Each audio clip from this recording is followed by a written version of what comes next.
Hello, everyone. I'm Emily Jennings, Senior Manager for Chapter Support and Development here at CAI. We're happy you chose to join us this Friday, and we don't take it for granted because we know your time is valuable.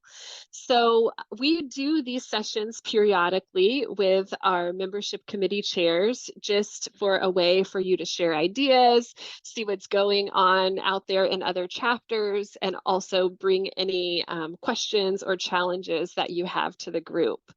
So today, leading our discussion, we have Christy Van Buren. She's our Senior Director of Membership Development and Operations.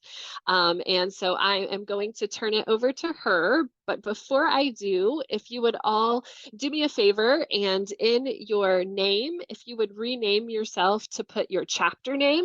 That way, when you're answering questions or we're calling on you, that we know which chapter you're with as well.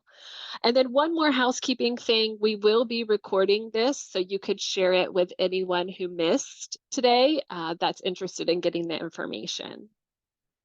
We will have a time of question and answers at the end, but feel free as Christy's talking to kind of throw things out there in the chat as well. All right, Christy. Hi, everyone. Thanks so much for joining us today. I do want to keep this as a discussion where you get to have questions answered and share successes and challenges so that the group can certainly support you as well. As Emily mentioned, definitely we can ask questions as we go, but we can also save some time at the end if you do have specific questions that we can help you with. I wanted to start by just sharing some good news, first of all, but also just some trends about the national membership numbers to kind of give you a sense of what we're seeing and where we're seeing success and maybe having a little bit of challenges ourselves. I have some hot off the press membership numbers that look really good. We just for the first time got over 46,000 members. We're at 46,305. So that is a tremendous accomplishment for us, and we're very excited about that. Also within this month, and it's a short month in February, we had the highest ever new members come in, 1,503. So that's pretty amazing as well. Anytime we get over 1,000, it's really good. So 1,500 is tremendous for us. Typically March, February, and January, the first quarter of the year, are very strong for us. We have the highest amount of renewals and new members in those months. I think they correlate probably to new boards coming on and new year starting, but also to a lot of the chapter trade shows contribute to that as well. Some of the trends that we're seeing at the national level, in 2023, we had 3% overall membership growth. And we see a lot of growth in the additional chapters. So business partners and management companies that add chapters, they're expanding their reach. So they're not necessarily new to CAI, but they're new to various chapters. That's probably both of those categories of membership saw about 10% growth. So that's pretty considerable in 1 year. Additionally, we saw in 2023 the highest ever total for homeowner leader members, as well as managers. So for homeowners, we have over 19,000 now, and for managers, over 15,000 nationally. We seem to be doing really well getting new members. Our goal last year was 12,000, and we actually hit 12,000 for the year. So that's significant. And that was 10% growth over the previous year. So we're setting pretty big membership growth goals, and we're achieving them. Additionally, our retention is probably the area where we could see some improvement. We are probably around industry standards, which for an organization like ours, which sees both individual and organization memberships, is typically around 81%. We're at 80%, which is strong, but I think there's always room to improve that number as well. Last year, we had over 10% growth. There were 10 chapters with 10% growth. So that's pretty significant as well. I know it's not very exciting to have a bunch of numbers thrown at you. I kind of live in membership numbers, so forgive me. But if anybody has any questions about those, certainly let me know. But just to let you know that on the whole, we are seeing some good growth, especially in the new membership area. And, I typically hear from chapters, and I'll be very interested to hear what everyone has to share, just about awareness. We typically hear that a lot of people have never heard of CAI, but the message does seem to be getting out there. And so I do think we're making progress in that area. So I want to just, just throw out some, maybe have everybody talk about some of the successes they've seen in the past year, maybe some successes and challenges to get the conversation started. And then I have some specific questions that we can talk about related to recruitment and retention, as well as engagement, because I know there's some really exciting things happening at the chapter level related to engagement. Is anybody interested in talking about maybe some successes they've seen specifically in their chapter in the last year?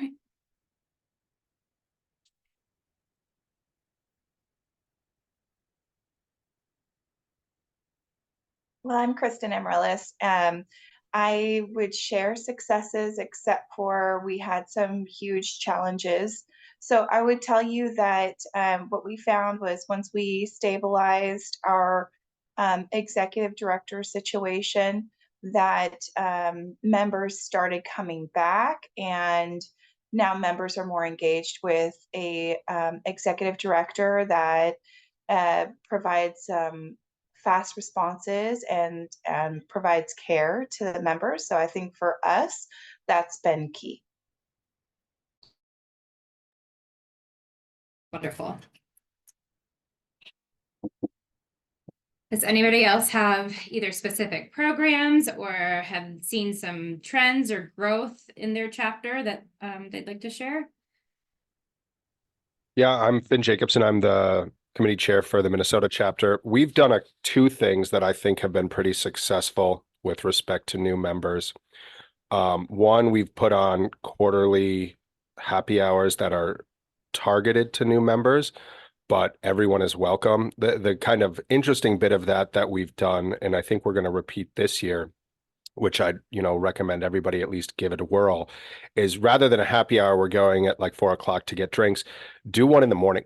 So we've done a morning happy hour. We call it a coffee and croissants, and we'll rent out a space at a coffee shop, and we tend to get more manager engagement with that because managers have board meetings and they've got site visits and site inspections and all these things that happen in the evening in lives and families and children. So we find that the morning coffee and croissants has been very popular, especially, also with homeowner leaders, because, at least in Minnesota, our demographic averages at about 107 for the average homeowner leader.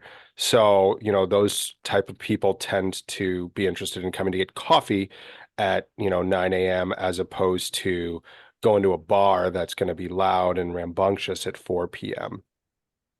The other thing that we've had success with, and I'll sort of segue this into a challenge we've had, is we do a new member buddy system where everyone on my committee gets assigned, I'd say once a month when we get the new list from our executive director, to reach out to them. And it's just, hey, welcome to CAI. My name's Finn. I'm on the membership committee.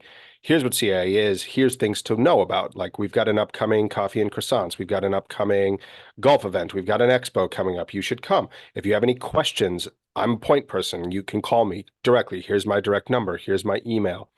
That's been, I think, helpful and successful because oftentimes I think when you join a large organization such as CAI, it's a little overwhelming, but having that sort of one-on-one personal contact is useful. Transitioning that into something we struggle with a little bit is committee member engagement. I mean, obviously everyone on this call is engaged because you're not only taking time out of your day from your other business, but, sitting on this national call. I'm working on some CII stuff for my chapter right now, and I've got to like poke some of my people like, hey, you promised me you were going to do this. This will take you 20 minutes. Can you please do it? So I have challenges getting people to do the little bit I ask of them. I don't think I ask, I'm sure the committee members will tell you differently, in our current chapter presidents on this call and also on my committee. So I'm sure he'll speak to it as well. But while many people may think I'm a slave driver in this regard, I think I'm pretty reasonable. I only ask for maybe 20, 30 minutes for a meeting once a month, and then 20, 30 minutes of what I call homework. But I struggle with getting people to follow through on that. So if anyone has, suggestions, advice, tips, or tricks on that, I'd love to hear it. I love those ideas. Thanks for sharing. I do have a follow-up question though, for the new member or the new member buddy system. How long do you keep the buddies, and have you seen any change in retention because of that? I think that's person by person on the committee. Me personally, I have a spreadsheet of every single buddy I've had. What I do is then when we have an upcoming happy hour, whether the social committee is putting it on, we're putting it on, or anything, I just, spam these people like, hey, remember me? I'm Finn. I'm your buddy. You should come to this thing. I'd say every blast I send out, I get one or two angry people who say like, I'm not a member anymore. Stop emailing me. Fine. But I haven't tracked the data, Christy, that granularly to know how the retention is. I just know that from the times I do engage with people in that buddy system, people like having a point of contact and getting an introduction that's not come to this expo with 1,000 people and be a nameless face, have a one-on-one with me or someone else. Yeah, I think that's wonderful. And I think it's really important because there are a lot of people who aren't comfortable just walking into a room with a lot of new faces and people who already know each other, and to hop in there, it can be challenging. So I think that's an excellent way to get people to attend things that might not otherwise attend. I know also that, that sounds similar to like an ambassador program. And I'm wondering if there are other chapters that have ambassador programs and what sort of they're seeing in terms of successes with that as well. I just jump in real quick. It looks like Jen from Illinois had a comment in the chat directed at me that we tell people, her question was, how do you reach out? Is it email or voicemail? We try to do both. Kind of the goal is to talk to someone on the phone because, as we all know, it's really easy to delete an email and not think of it. But we try to say call them a couple of times, and then we've actually developed scripts for like what to say and how to say it for people who may not be comfortable making those cold calls. And then we follow up with an email if we can't get a hold of someone via phone. And usually that email ends with an ask of, I would like to talk with you. Give me a time and a date. It's, kind of that presumptive selling thing that I'm sure many of us here do. Just assume they're going to contact you. Don't give it an option. Say, hey, dear new member, let me know what time works for you. I want to chat with you. Please and thank you. Sure, Kristen, I'll shoot some of those scripts over. No problem. Finn, I would love to have them as well. Or actually, maybe Alicia. She handles our chapter leader toolkit. We'll put the email address in if you want to share with us as well. We can share out with other chapters if you're willing. Thank you.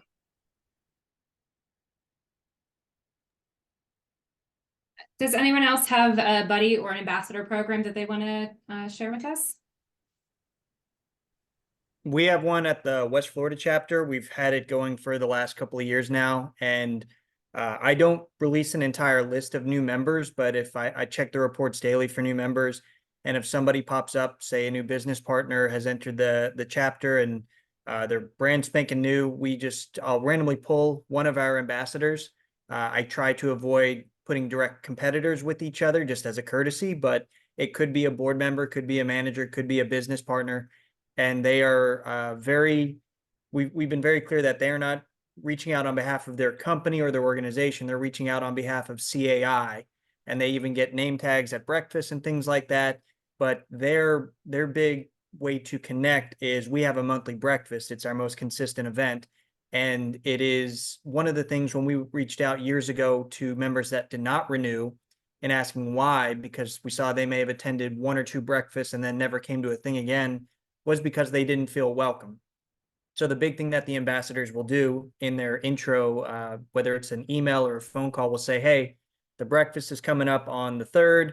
Let's coordinate what time we're going to get there. Let's walk in together. Let's sign in together. And then let me walk you around the room and introduce you to 5 or 6 people.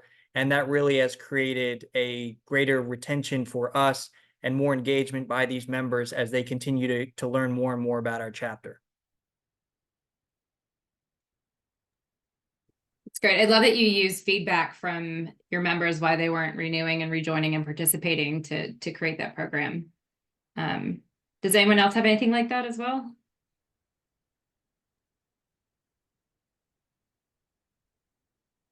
Well, I guess also to share, because Finn mentioned something about committees. We ran what was a committee retreat back in November of 2022.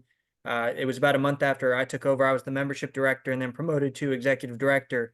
We had our entire board and all of our committee chairs sitting with their board liaisons at this event, and our president-elect ran the program, but it was a luncheon, basically about a 2-hour program that did thoroughly go through what is expected of the leadership on our committees and handing over a lot of the responsibilities that my predecessor was doing. So in a sense, it was a leap of faith by me to say, I'm going to hold you all accountable, but assume that you're willing to take on this responsibility. And I know it's only been a little over a year since we've done this, but the reception from that event and the excitement and the engagement that we've seen not only is been sustained by the leaders on those committees, but has trickled down to the committee members as well. And people look at their committee meetings and their programs as something they look forward to and want to be able to put their name on. So doing something like that is not really a rah-rah, but really an explanation as to what is expected of you as a committee leader or even a committee member, I think could possibly clean up some of those issues you might be having, Finn.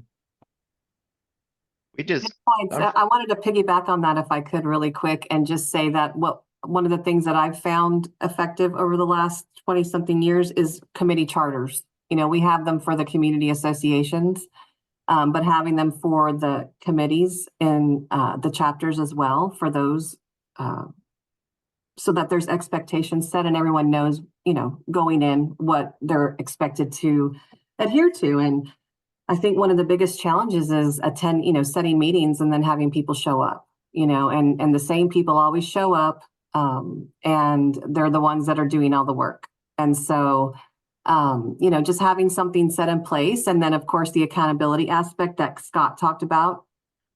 I love that idea about the chapter president setting expectations with the committee chairs, but that's what I wanted to add. Thank you. I'll also share that we actually have a board liaison program at Basin, and it works out really effectively. So what the purpose of the board liaison is each board liaison is required to work with a committee chair. So all the committees have a board liaison, and those board liaisons have to connect with the committee chair, and they're checking in on them for any asks from the that they need from the board, any support that they need from the board. They're going to provide them with how they're performing to budget, so how much more funding they need to raise, how they're doing with their expenses. And then they also check in with them to see if they're having any issues with any of their committee members and need any additional support in that way. And then on a monthly basis, when we do our board meetings, the person that's reporting on those committee chairs and how those committee events are coming along is the board liaison. So I'd be happy to share that program. And then we do the chair training for the board liaisons and the chairs annually. And we've done that virtually as well as in person. And normally it's at the annual meetings, but lately it hasn't been. For the last couple of years, we've done it as a standalone event.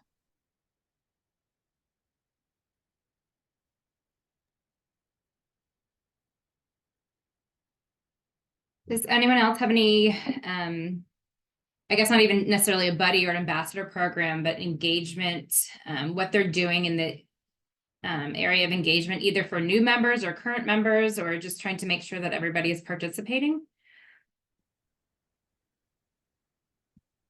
So Christy, I'll share what we're doing in Southern Colorado. I think very similar to my counterparts on this call. By the way, Robert Gonzalez, Southern Colorado CAI Membership Committee Chair. So a couple of things. Last year, when we were the chair, we started looking at the numbers, and really we were going to put a recruitment campaign going. And when we started looking at the numbers, we realized that the engagement and the lack of not having a CED was impacting the culture of our chapter, I would say. And so typically the way we looked at it was, if people are excited about being at CAI, be excited about our chapter, there's going to be some self-recruitment that happens automatically just through that excitement. And when we looked at the numbers, we realized like, hey, we have some things that we need to take care of culturally before we could even do a membership campaign so that we're solid there. And so we launched a ambassador program. It's been very well received. We haven't officially launched it. We actually just did the training yesterday. The training was successful. We actually went to a CAM's office, and most of the committee fills up with business partners. And essentially what we did was we did a role play. We asked this management team to participate with us, and we did a role play of what it would sound like when you walk into an office. And then we critiqued everybody who was an ambassador. Obviously, the number one rule being, if you're going to, no business development, no personal business development when you're there being an ambassador. And then the other thing is we do a 2-month look ahead at what's happening with the calendar, personally invite the CAMs to these events, ask them if they have any questions, get a sense of their engagement. And then when the ambassadors are done, we have a share drive in which we ask them a 4-question survey. And so when the ambassador is done visiting that CAM's office, we go through and we just ask, what was the engagement level like? How many people did you speak to? Did you get an idea of when their monthly meeting was so that we can maybe shortcut rather than go to individuals and talk to them at their monthly meeting? And I believe it's going to be a very successful program. It's going to have some hiccups. But right now it looks like we're going to have a waiting list for the ambassadors because there's so many people who want to join it. And the other thing I would say is it is a give back to business partners who really are the income source for a lot of our chapters. And that was one of the things that we saw when we surveyed our business partners is they were feeling like we needed to do more for them. And we were feeling, as a business partner myself, feeling like we had to do more. So this ambassador program has, I hope to be on this call again next year and tell you how successful it is. But it's looking like it's on track to be a very successful program. That's amazing. And I never even thought about it from that perspective in terms of giving the business partners an opportunity to contribute and have that just that connection, making those connections without necessarily selling, but still, having the relationship. So yeah, I'm eager to hear how it works out for you too. That's great that there's so much interest. Great, thank you. Yeah. Christy. Yeah. Hi, Tony Hi. Campisi from the Keystone chapter. So we do an ambassador program. It's very similar to what several people have already described. A question for other chapters that do have ambassador programs. One of the issues we've encountered is people are eager to sign up as a new member ambassador, and then they get assigned new members to contact, and then they either don't do the contact or they never report back to us. And that kind of defeats the purpose if you talk to someone but don't tell the chapter how the conversation went. So any feedback on that, either people not doing the contacts or not reporting feedback?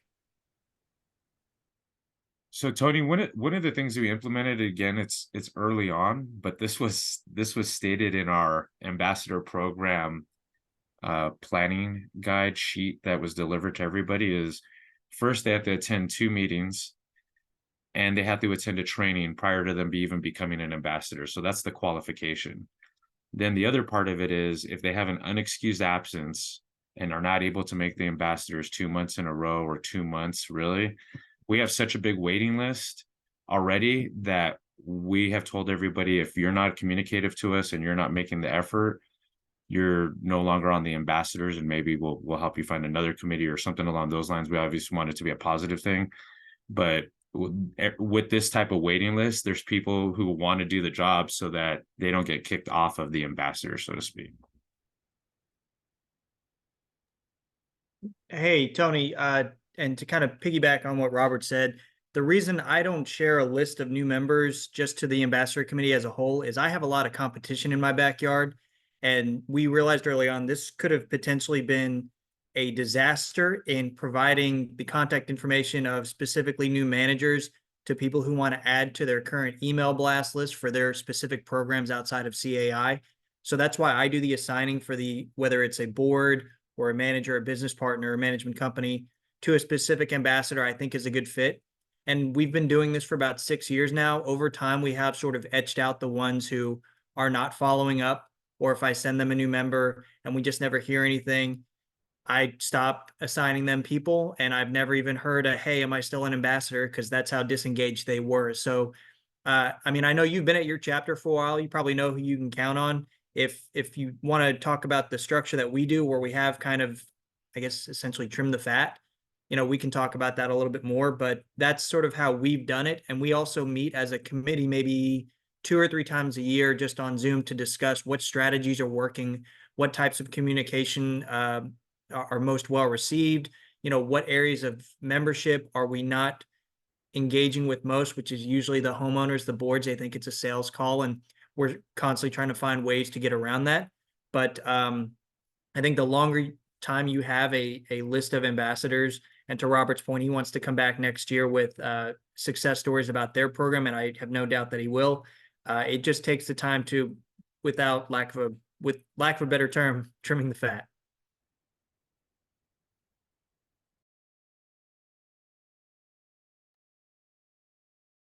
Does anyone else have any thoughts on Tony's issue with ambassador engagement?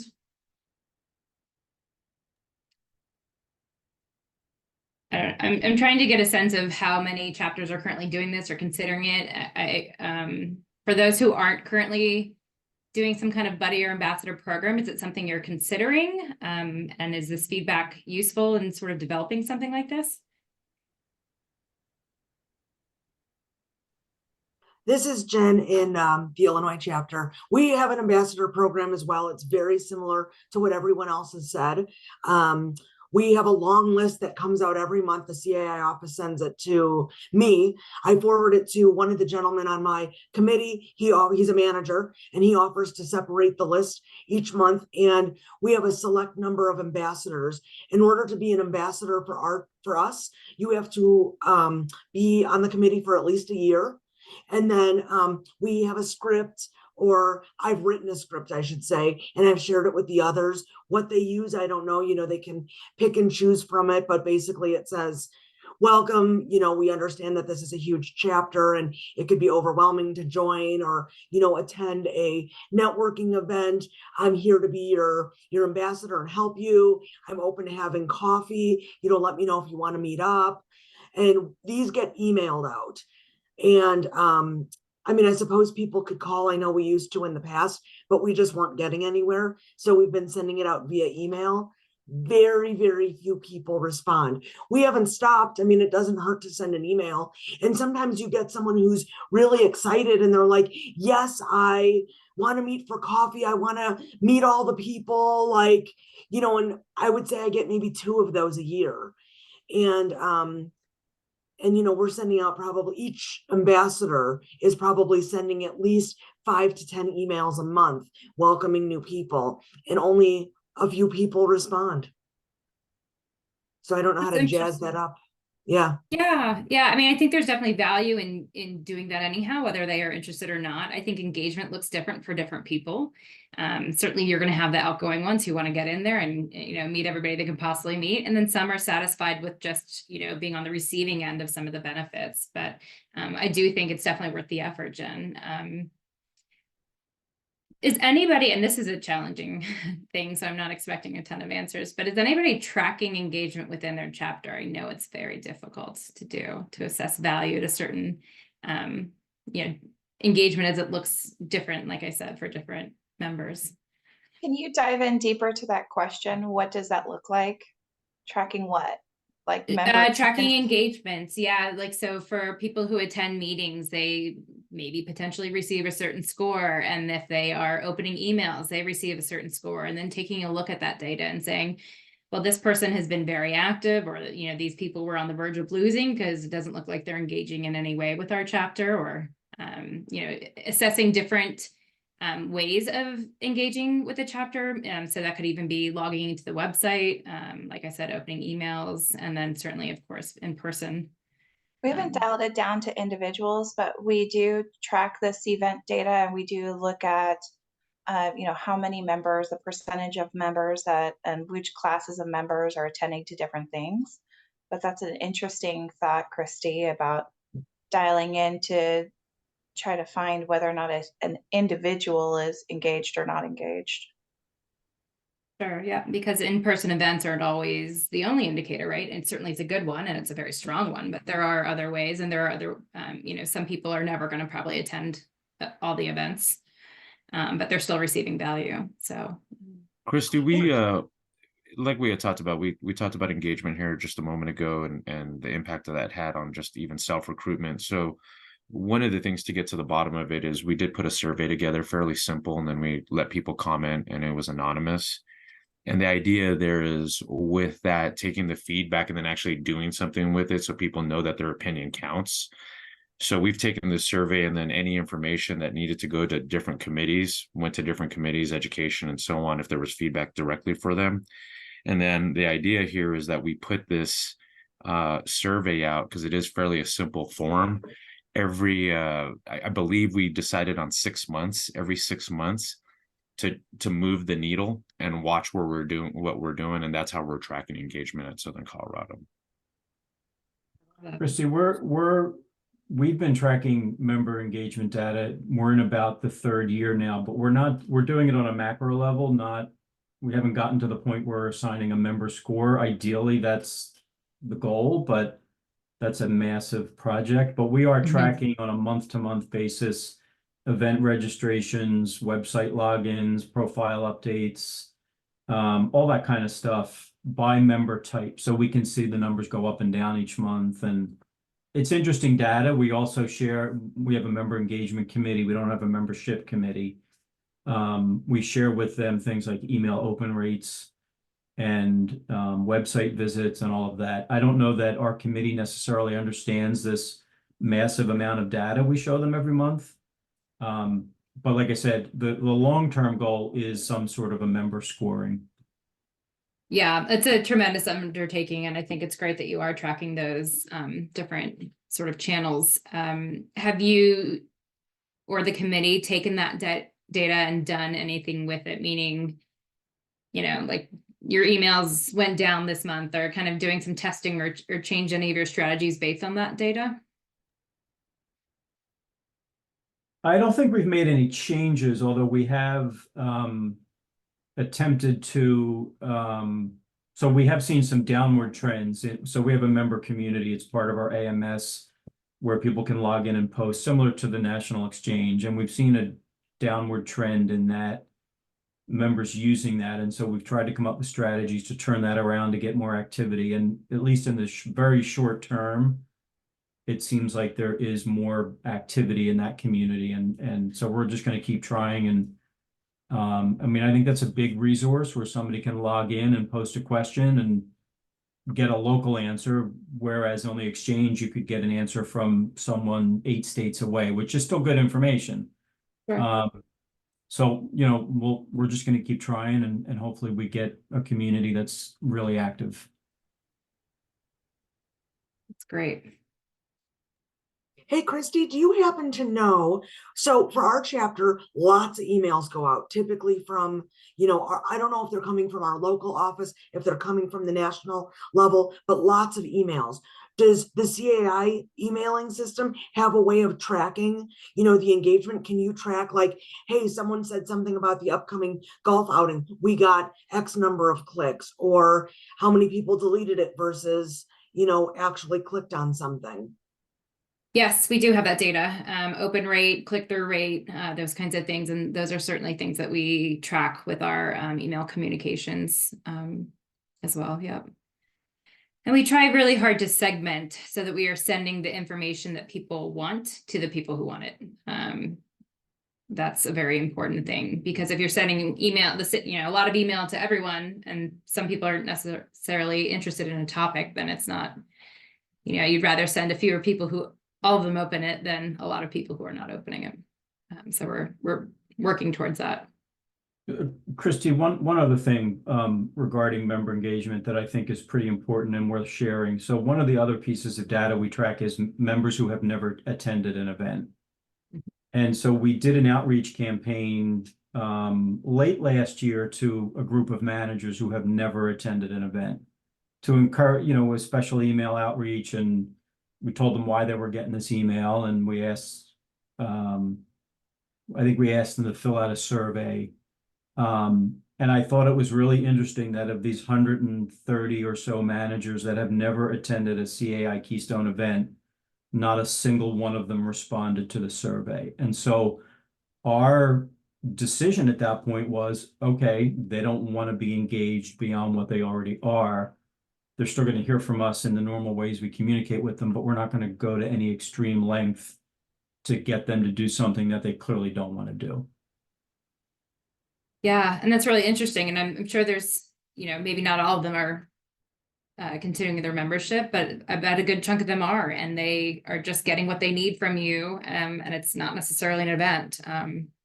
Certainly we'd love for everyone to attend all the events, but that's just not necessarily always the case. Does anyone else have any challenges or successes or anything else they want to share related to engagement? I also want to talk about any other, recruitment or retention challenges. And I certainly want to leave time for questions and for you all to be able to share questions that you want the group to answer. Is anyone, oh, go ahead, Jen.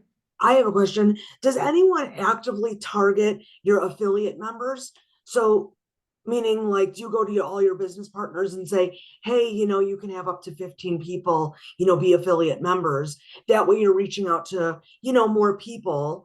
It doesn't necessarily grow the membership numbers, but does anyone actively target those affiliate members or like try to grow those numbers? Do people even know there's an affiliate program? No, I'd like to hear more about that. So Jen, we've tried to do that with community associations. They sign up for the up to 15 boards, but they only send in 3 names. And we have not been successful at that. I don't know why, but it just hasn't seemed to work for us. Right? It seems so simple. In fact, we just, at this last expo, we actually went around with sheets to each booth, to each business partner. And we're like, hey, these are the people from your company that are currently registered with CAI. Let us know if any of it's old data, or let us know if there's anyone we're missing. It's free. You can have up to, 15 people add on to the list. Not a single form turned in. So that kind of surprised me.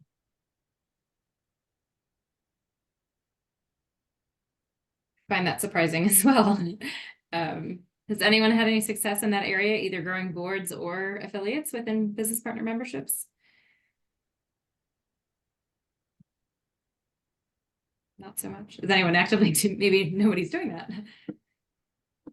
No. Yep, I did that with all of our business partners at the Gold Coast chapter, and I did get back out of 90 business partners about 40 updates, but it doesn't really add to the chapter's numbers.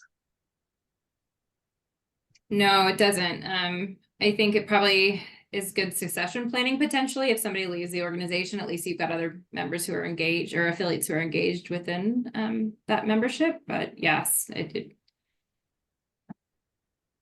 I think it also kind of boosts their satisfaction, because if they're all, getting the information about events and stuff like that, they kind of can talk about it a little bit more, make sure that someone attends. So, I think while it doesn't grow the numbers, I think it's definitely a good approach to your business partners to make sure, that they feel included as well. good point.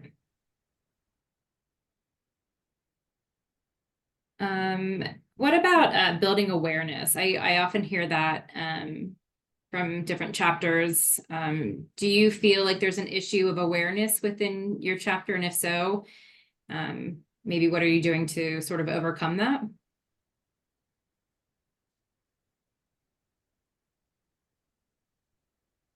Awareness with regard to knowing what CAI does, or what? Yes, exactly. Knowing who CAI is, what we do, what we can provide potential members. So I would say that. No, go ahead.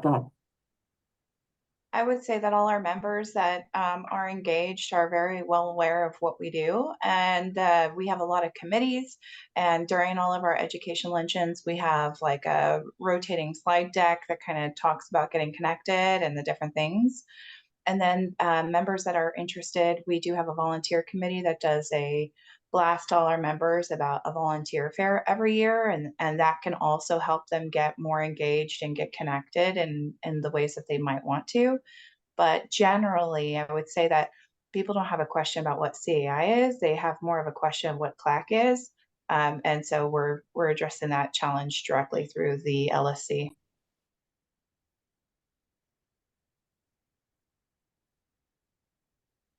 Any other awareness issues or suggestions on how to overcome that? Or maybe it's not an issue.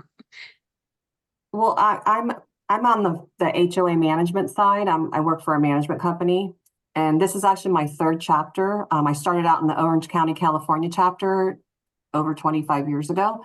And going from California then to to San Antonio, and now I'm in the Indiana chapter.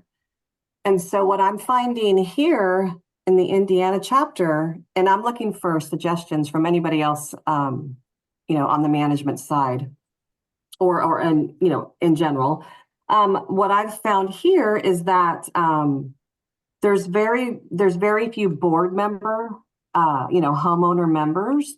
And I think it's because the management companies are thinking more of on a competitive level, like they don't want their board members to attend. They don't support CAI in the same way that I'm used to, because we have always supported CAI, the companies that I've worked for over the years, and I believe in what we do. And I've been on education committees and teach the modules and all that great stuff. And so the challenge that I'm finding here, being newer to the Indiana chapter, is that my fellow management companies, they don't want their board members attending things because they're concerned about poaching from their competitors, right? And so my company has the mentality of, we're not worried about that. If we're doing our best and doing a good job, then our clients, we're going to have client retention. We're not going to have a problem, right? And so how do I get through to, because there's other management company representatives also, on the board. I'm also on the chapter board. I just got elected to that. And so I'm just trying to help spread some love with the competitors and to get their engagement in, encouraging and I guess promoting to their clients, their boards to get involved in CAI. So that you had asked about challenges, that's one that I'm seeing right now in the chapter, being newer to this chapter. So this isn't necessarily an answer or a solution to your problem. It's just an interesting tidbit I can speak to. There's a management company that just moved into our market. They're big in the Utah area. And part of their management contract says that when a board signs up, they have to become a member of CAI, because they, like you, Samantha, take the position that if we're doing our job right, I'm not afraid of losing the client. We're good managers. We know what we're doing.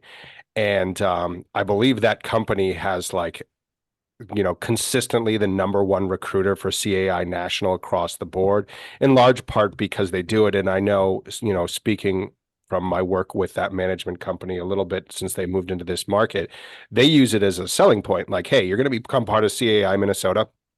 Here's this awesome stuff you get as part of it. We're going to really support this. And we want you as board members to be engaged and to be part of this. And part of us being your manager is you have to pay the, relatively marginal cost, honestly, as a board to be an annual member. So that doesn't solve your problem. It's just an interesting piece of data that I'd throw out there. Thank you. Appreciate that. Back on that, Finn, to say that in California, specifically the DNO is now, they're on the checklist, is now asking, are you a member of CAI? Like it says specifically CAI. And so The DNO, like the insurance policy? Yeah. So when you're filling out the DNO paperwork, not all carriers, but most carriers will ask. And if the answer is yes, then they will receive us a small discount on their premium. And so that is a selling point. And so many of the management companies are now revisiting their contracts to build in that requirement. So I think that we're going to see membership growth definitely over the next couple of years as more people adopt that.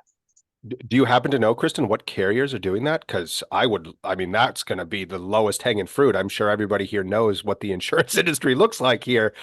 I mean, even if Yeah, it's saving them $200, that's a windfall.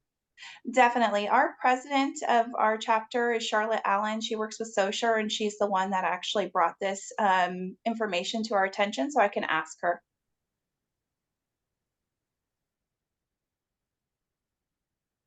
Well, everybody. the money that they save on the insurance policy, they can invest that in their annual membership for CAI. Hi, everybody.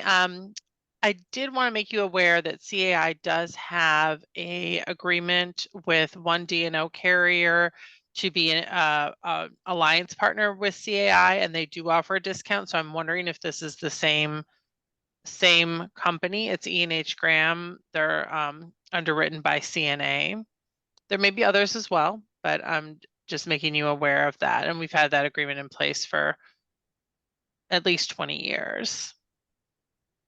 Crystal, do you happen to know, like, are we talking a $50 discount, $100 discount? I mean, it's going to depend on a million different things, It but depends on a million different things. It is a small, it is, Yeah. I would say, on a smaller end, unless you're, I don't know, I don't even want to throw out numbers in today's insurance world. So I would say small-ish, but every dollar counts, and CAI membership is not super expensive. So, I think whoever said that, your savings there could support your membership, may be onto something.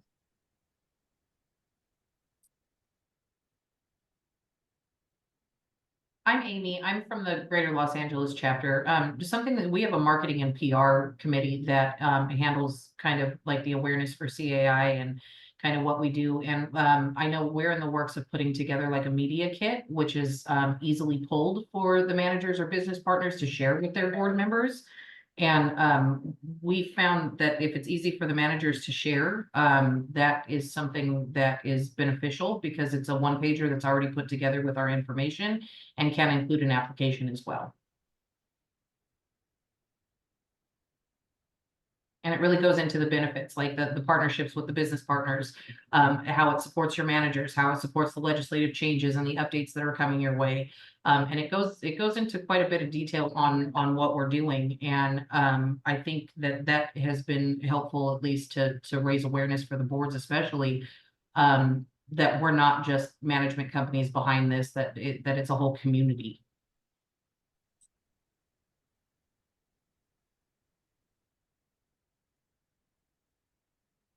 We have about 10 minutes left. I want to make sure everyone who might have come to this call with questions can throw it out to the group and get some feedback and sharing. So does anybody have any questions or things we haven't talked about yet, or wants more clarification on something we have talked about? Like, please use this time to get the...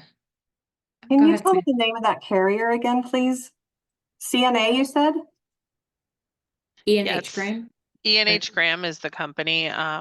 And the underwriter is CNA. Okay. Thank you. Sure. Christy, I have I guess not really a question, but a point. So Christy and I had a conversation via email about 3 weeks ago or so about the membership renewal process. That was very helpful from a chapter perspective. And as a result of that, we opted not to do anything additional to get members to renew, because I really came to the conclusion that the outreach that comes from the national office was good and sufficient and strong enough that we thought we would be harassing members if we did anything on top of that. So I just wanted to mention that, because you mentioned retention at the beginning of the call, and obviously our retention, we'd like to see it increase as well. But again, we just came to the conclusion that when it comes to getting members to renew, I really think the national office is doing everything that needs to be done, and other chapters may differ, but we decided to focus our efforts elsewhere. So I just wanted to make that point. Thanks, Tony. Yeah, we we do have a pretty comprehensive plan in place where there are multiple touches and different media. So yeah, I appreciate that. We certainly do try and support those efforts. And I think we do get a lot of members back through some of those efforts whose memberships have expired. Does anyone else have anything that they would love group input on? Any topics or challenges? If anyone has the secret sauce for membership committee engagement, I'd love to hear that, but I think that's something we all struggle with. Hard. I know, we are all very limited with time. And I think the things that we want to do often outnumber the things we're able to do.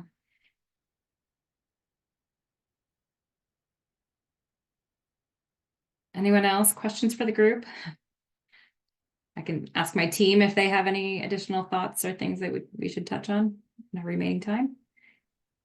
Christy, I did just put in the chat, excuse me, a new membership recruitment one-pager that I know your team and our marketing team developed. So thank you for that. I put it in the chat.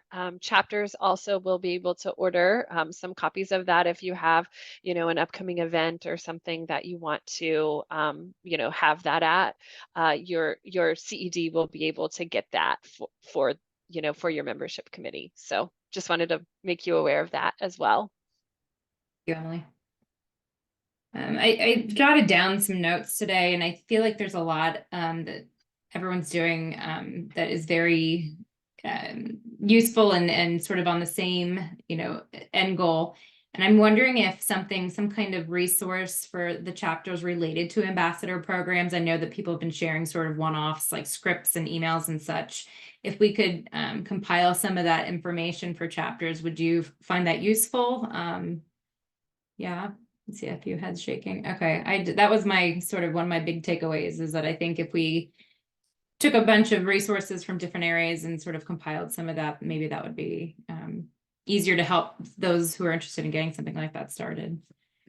Okay, is there anything else, any other resources or things you feel the national office could help with? I'm happy also, I should mention, to be an ongoing resource. If something comes up a week from now and you have a question, I can share my information, and please feel free to reach out to me. I'm always happy to support anyone. We are doing a campaign for our homeowner leaders where we're doing with the education, we're partnering with our education committee. And so they're doing the homeowner leader certification course. And then we're doing on the membership side, we're doing the campaign for that and trying to convert those homeowner leaders into members. Because a lot of times those homeowner leaders will have their course paid for by the management companies, but then they don't convert to members. So we're working together to try to convert those numbers. I don't know if you thought of doing that.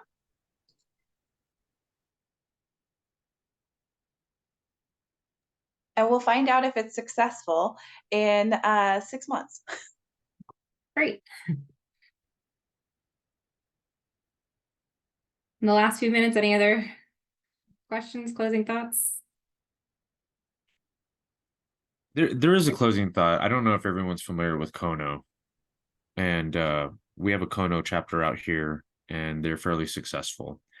And I don't necessarily look at them as competition because they handle all residents, but I do look at their program as a model of success. And I think it's just something that we may want to take a look at for the good of CAI and what are some of the things that are causing engagement with Kono.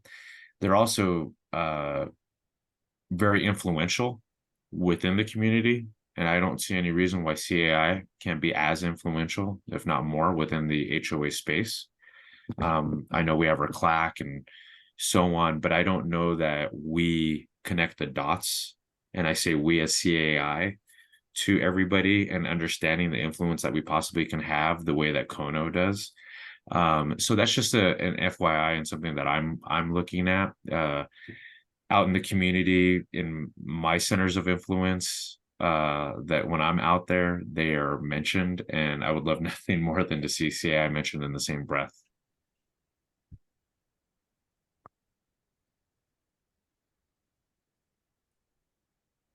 Thank you for sharing that, Robert. As you were talking, I'm pulling up Kono to to look into it. So Yeah, thank you for sharing. the long and short for everybody who doesn't know what Kono is it's a chance for community members to, they invite elected officials out, they talk about the legislation and things impacting their communities financially from a legislative standpoint. And so this collective group is able to influence things going on, and because it's has a grassroots feel to it where the neighborhood is invited, it's very well attended and has a lot of power, at least here in my region. Always good to look at different models to see, where they're successful and, Yeah, we don't have to Yeah. reinvent the wheel all the time, right? So exactly. 100% took the words out of my mouth. Yep. Yeah, there's no reason why we can't glean ideas from others who are doing things really well. So thank you for that. Okay. Any last questions with 2 minutes left?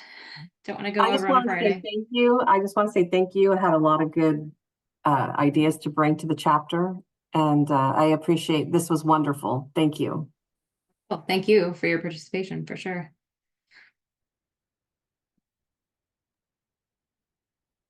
All right. Well, there's nothing further. I hope everyone has a fantastic rest of your day and weekend. And thank you again. Please reach out with any questions, any ways that we can help support you. We're happy to do so. And thanks for everyone for what they do. I know it's a lot of work and we appreciate the commitment.